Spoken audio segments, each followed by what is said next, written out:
Jim Hutchins for the Jerusalem Connection Spot Report for this week.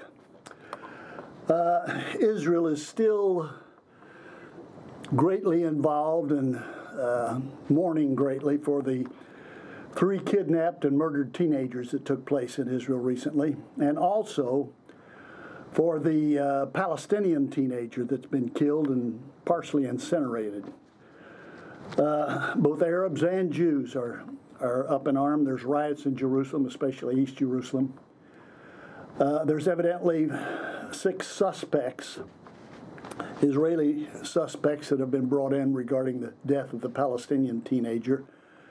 I think they have brought in 1 suspect with regard to the kidnapped murderers of the Israeli teenagers. There's a lot we don't know about it. But I was impressed with the observations of one of the very astute and insightful journalists from Israel. I'll not mention their name. Let me read what they say. A 17-year-old Arab boy was discovered in the Jerusalem forest. Muhammad Abu Qadir from the East Jerusalem village of Shuafat was found murdered and partially incinerated. Sadly, the media is reporting that the murder is an assumed nationalistic motivated murder on the part of the Jews, the Israelis. One would expect such statements from the Arab media, but hopefully not from the Jewish media outlets. The editor of Al Risala newspaper, an Arab publication which is in affiliation with Hamas, really crossed the line when he published an article calling forth the ancient anti-Semitic blood libel against the Jews. He claimed that the Jewish settlers had tortured young Muhammad and used his body in the same way as Jews have done to non-Jews for centuries. This is a lie from the pit of hell, I must say. Wissam Afifa wrote that Jews murdered to acquire Gentile blood for their sacred rituals and for making their holy matzahs for Passover. Surely there's nothing new under the sun. What makes this huge satanic lie so much more outrageous is the fact that the Torah categorically forbids Jews to eat or drink any form of blood. In reality, this Arab's death has all the fingerprints of being a Muslim family-perpetrated honor killing. Now, this is a new dimension, this whole discussion. The Israeli police have known the Arab family of this young man for a long time and noted as is being problematic. Domestic violence is a part of their history. In many Islamic families, it is an accepted practice to eliminate a member who is embarrassing the family or who is out of step with the larger clan. Murder anyone who's out of step with a larger clan. The murder of a family member can be sanctioned from something as simple as someone interacting with a member of an opposing clan or having online chats with a non-Muslim. Talking about absence of freedom of religion.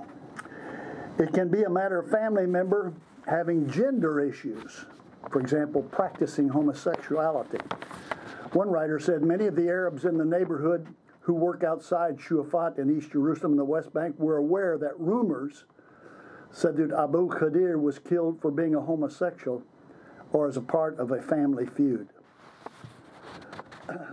What we do know is that Jews do not burn bodies. Cremation after death is not an approved practice. Jews also know that the fires are not randomly ignited in the forest because we love our trees and the people who would be impacted by a forest fire. It doesn't add up that Jews would have killed this man, certainly not in this way.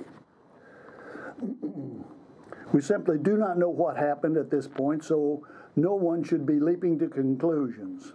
We do know from recent history that the Muslims have been known to kill their children in order to bring down the international condemnation upon the Jews and to create an excuse for violence against them. We must pray that the truth comes out and that it comes out quickly. Amen. We do pray that the truth will come out with regard to the killing of the 3 Israeli teenagers, as well as the killing and incineration of the Palestinian. I would say this, that the jihadists, Hamas, and others have been known after a missile attack to hide in the homes where women and children are as a shield, to hide in schools where children are, hide in hospitals, hide in mosques, knowing that the Israelis would not attack. So that's the kind of enemy that the Israelis face as well. Having said that, I think the moral of the story is, let's not jump to conclusions. Let's wait and see where the facts, the evidence actually lead. Till next week, Od Ki Yavo Shiloh, or until Messiah comes, Yivarecha Yahweh v'yishmarecha. God bless you and keep you. Amen.